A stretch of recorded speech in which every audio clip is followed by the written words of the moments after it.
start with the dough, of course, which is probably the most work, but it's not hard to do at all. It just takes a little bit of time. Then we'll look at how to make the sauce, and then the toppings, how to prepare that, and finally I'm going to be cooking it in a stone oven with a wood fire. If you don't have a stone oven, don't worry, you can still do it in the oven. I'll show you how to do that as well. So our main ingredients really are going to be flour, some yeast. I'm using this instant yeast, salt, some sugar, and olive oil and water. I've got about a teaspoon and a half of brown sugar. You can use any kind of sugar. About a teaspoon of salt, and about an eighth of a teaspoon of garlic powder. That's optional if you want to add it or not.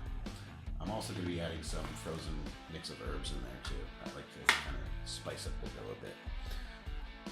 So what you're going to want to do is keep this is about 2 1/3 cup of flour. I'm keeping about a cup of flour aside that I'm going to mix in later. So I'll combine the salt and the sugar and the garlic powder. You're also going to need 3/4 cups of warm water. So first step is I just want to mix the sugar and the salt in with the flour. Then add in the yeast.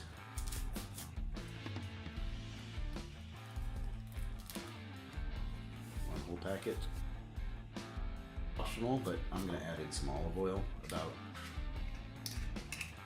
2 tablespoons, more or less.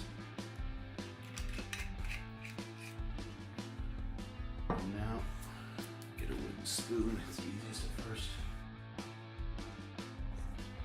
At this point, I can already start to add in the rest of the flour. You want the dough to be the right consistency, not too watery, of course. So you might have to add a little bit more flour in the end, but first I'm going to try this and just see how it looks. I'm going to go ahead and add in the frozen herbs now. You can use fresh herbs or dried herbs, doesn't matter. This is a mix of parsley and thyme and a few other things. So at this point, if it seems like it's still too runny, still too sticky, you just got to add a little bit more flour. Just go in slow steps so you don't overdo it. Use a little bit more. And mix it up. Some people will use an electric mixer. I think I've got one in here, but it's really more work to clean it up.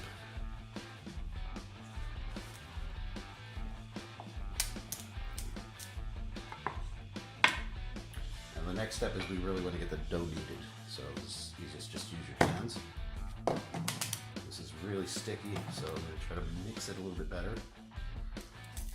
Use some of that flour, and then see if I need to add more flour. And if you have the dough sticking to your hands, the easiest way to clean it off is put some flour on it. The consistency's right when it's not sticking to your hand so much, and it forms a nice kind of firm texture. And once I get it so it's just manageable, so it's not sticking so much, I can start kneading it. That will be the next step. Then we're going to let it proof while it rises for at least a half hour. And now it's looking just right.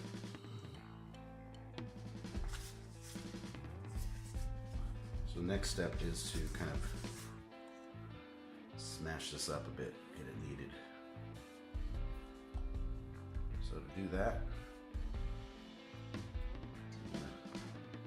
put some flour on your surface. And I kind of just coat the whole thing. And you're going to use the palm of your hand to push it out, pull it back. Push it out, pull it back. Fold it again and just repeat it a few times. Okay, at this point you can already cut it up into portions if you want, or you can do it after it rises. I'm going to go ahead and do it now. The size is up to you, kind of depends on what you're cooking it in. But I think I'm going to make about 4 out of this. And now kind of roll these in flour and try to make a nice smooth ball out of it. of just tucking it under like that. Now the next step is to let it rise. So to do that, I usually get to put it on some kind of tray or baking tray or back in the bowl. I prefer to put it on a tray so they're not touching.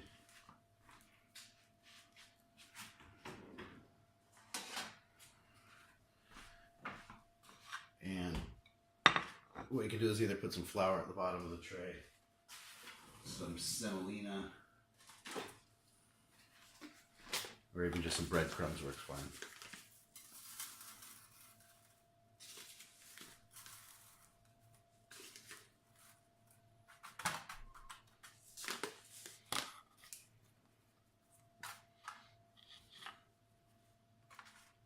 And that's it. I'm going to put a damp towel over the top and let it rest for at least a half hour. You'll come back later to see how much it's risen.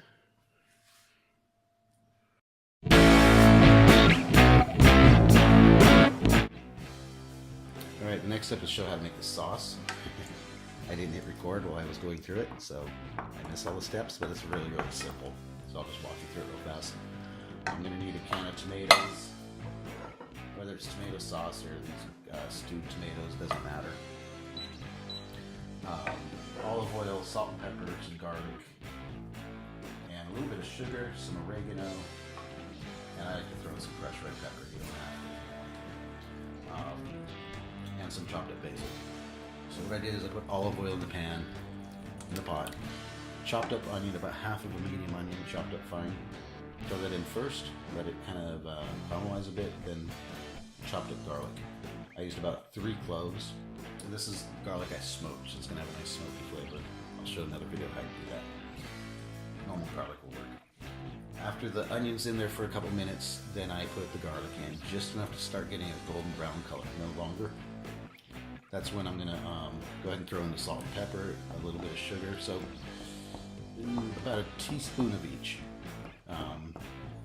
Maybe a little less on the sugar, depending on the taste. Then I throw in the tomatoes, I throw in the oregano. If it's kind of stewed tomatoes in chunks like this, I'll just kind of break it up as it's cooking. I'll bring that to until it starts to boil. Then I'm going to reduce the heat down low and let it simmer for about a half hour. And that's it. I mean, you can add tomato paste before you add the canned tomatoes if you want, or if you have fresh tomatoes, works good too. You just cut an X at the top of it, put them in boiling water for about 3 minutes, peel them off, scrape out the seeds and throw them in there. And if you don't want all these chunks, if you have an emulsion blender or a normal blender, that will take care of it. I don't mind having a bit of chunks in it like this. Yeah, so that's a good thing to do while your dough is rising, which now is a cat bed. So I don't have to move her off the dough. Luckily I've got a cover on it. And like I said, I'm going to keep this really low, just enough to simmer. So good 20 minutes, 30 minutes, and it should be done. I'll do a taste test after a while and to see if I need to add any more salt or anything. That's it. So the next step is preparing the toppings for the pizza and the cheese.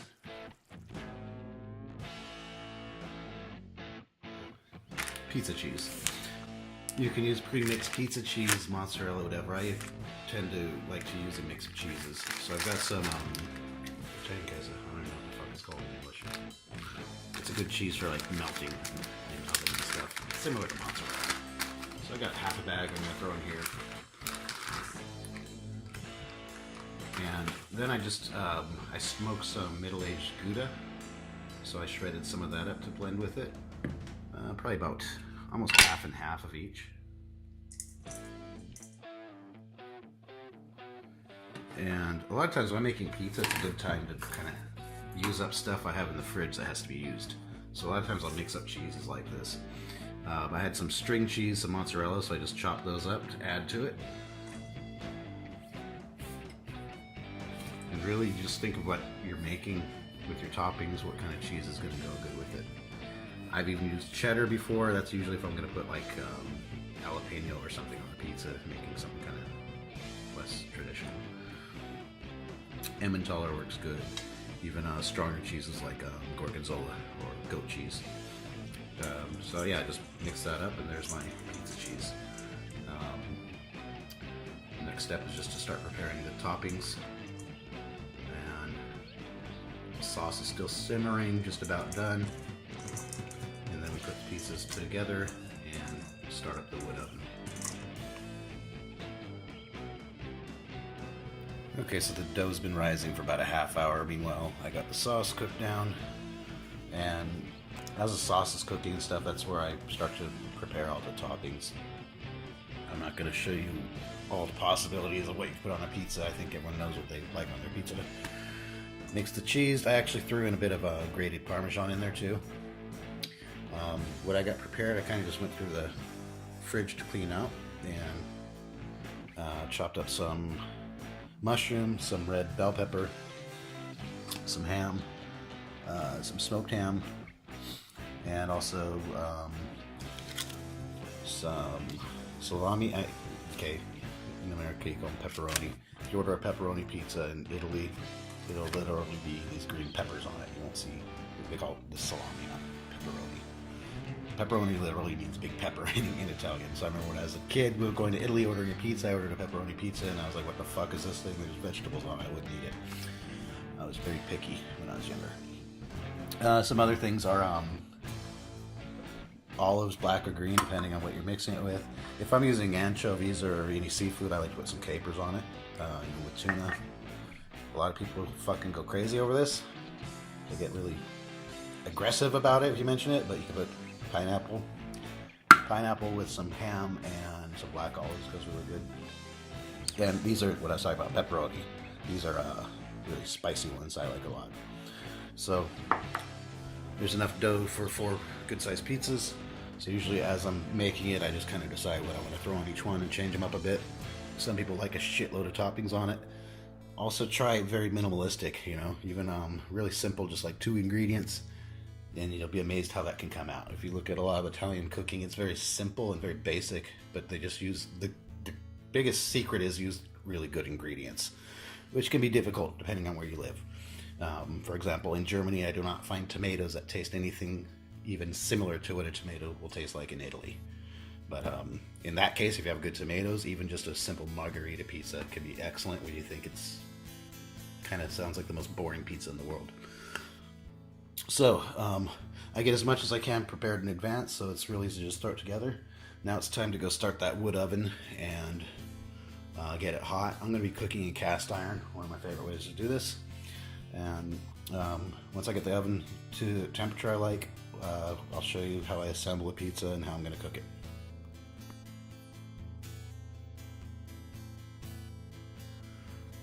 Alright, so I got my stone oven fire started. You don't want to burn over or cook over a big flame. What I'm going to do is let these logs burn for a while until I can kind of spread them out like hot coals, and every once in a while throw a smaller log on if I need to get it up to temperature. I don't have a door on this one, so it makes it a little tougher.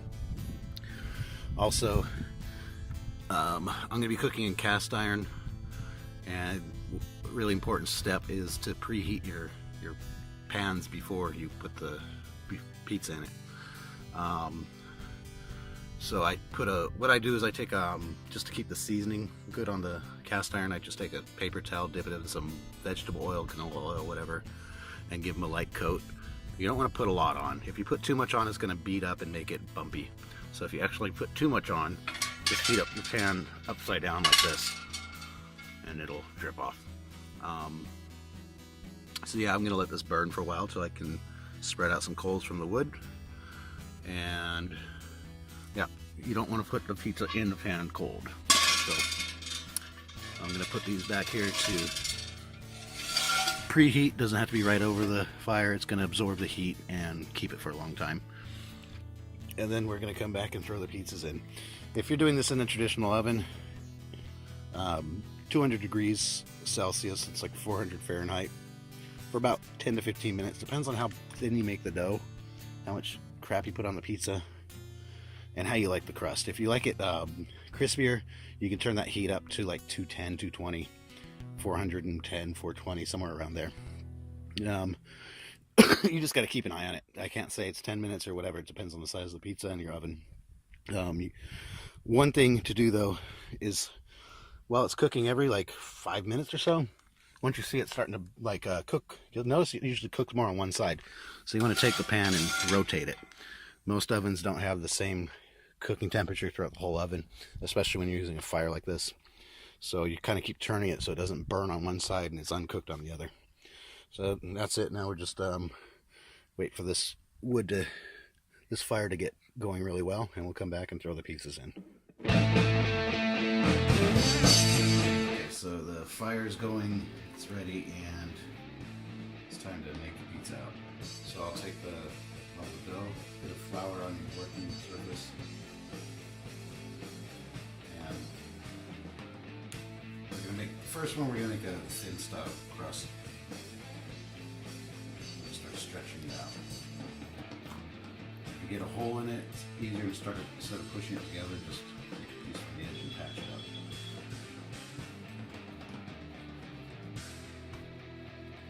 Meanwhile, I've got the cast iron skillets in the oven about 165 just to get them preheated, which is important. Even if you're using a pizza stone, if you preheat it, it works better.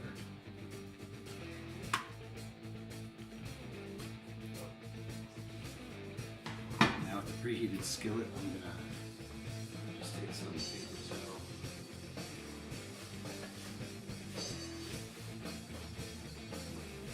And give it just a real light coat of olive oil.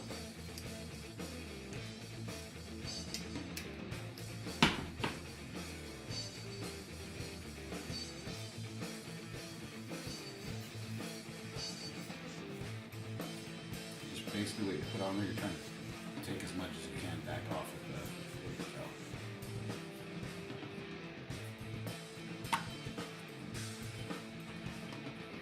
And for the crust, if you use your fingers like that,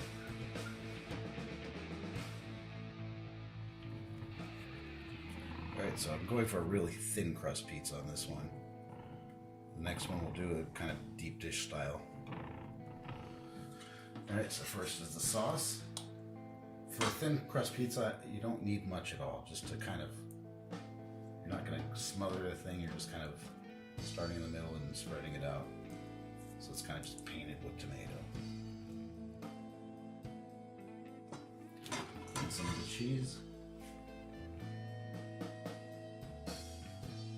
And with this one, we're going to do some mushroom.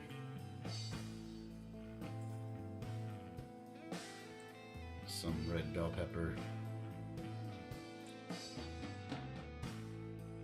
and some smoked ham, and some salami.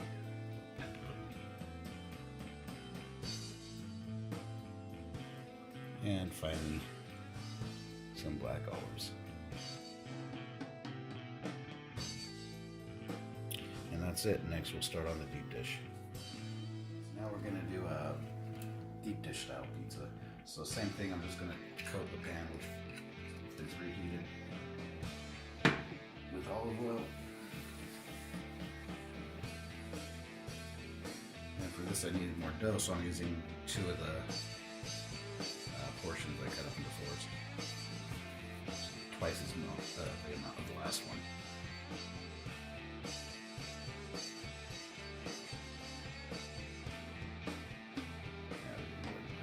Pan.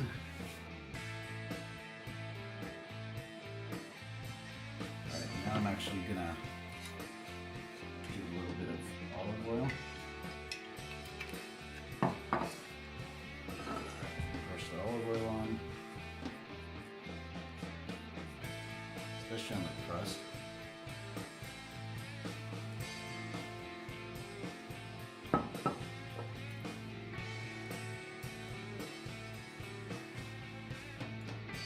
At this point,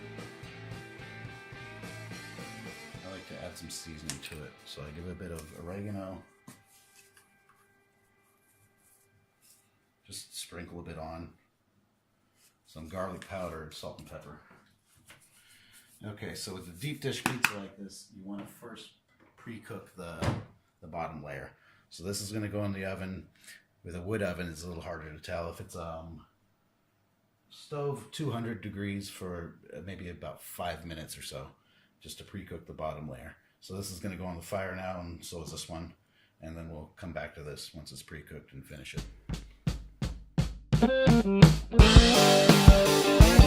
So here's our deep dish pizza. We pre-cooked the dough just enough so it's kind of firmed up a bit, you know. You don't want to totally cook it. Next step is a layer of cheese and sauce. And these tend to use a lot more sauce.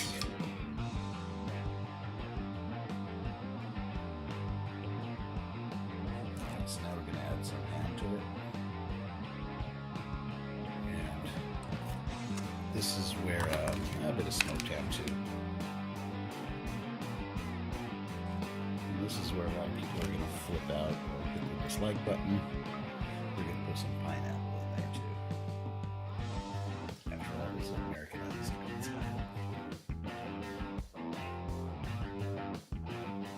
Alright, I'm also going to add some mushroom to it. That's the thing, there's still some leftover sauce, some leftover dough. All that stuff the dough can stay in the fridge and the sauce for a few days, cover it up in plastic wrap, or it can freeze it. So the leftovers are always good. Now I'm going to do another layer of cheese. And finally, I'll just top it off with a few onions.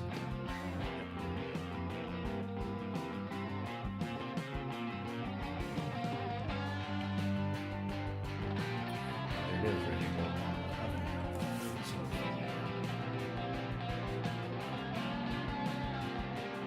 Alright, it's been a good 20 minutes or so. One thing when you're cooking over open fire is you're going to have a hard time knowing the temperature. So saying how long it's going to cook is really going to depend on different things. The temperature, the thickness of your crust, all that. So basically what I do is just keep an eye on it. And one of the best things you can do is feel around for where the hot area is, where it's hotter, where it's cooler, so you know what's going on. And move the pans accordingly. Give them a good 180 degree turn or so, or 90 degrees every 5 to 10 minutes. You can't really do it too much. And try to keep them over where you want that, where you find the optimal heat source. Ideally, the next step for this oven is to get some kind of metal door to put on it to keep the heat in, because it should be a lot hotter, but it's just going to take longer. Yeah, I think they'll still turn out perfectly fine. I mean, if you have a disaster where it's just not cooking right, at this point you could pop them in the oven if you have to. I don't think that's going to be the case. The deep dish is definitely going to take longer, but that's okay. We'll check back on these in a little while.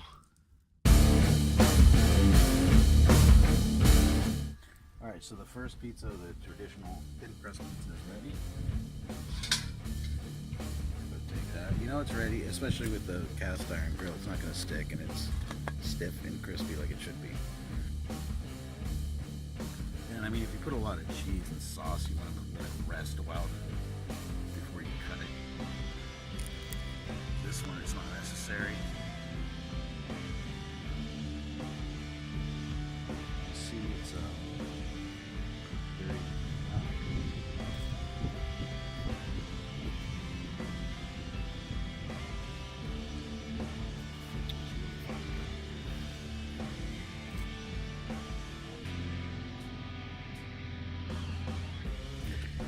Okay, so now the deep dish is about ready. Go ahead and pull it off and get it cut up.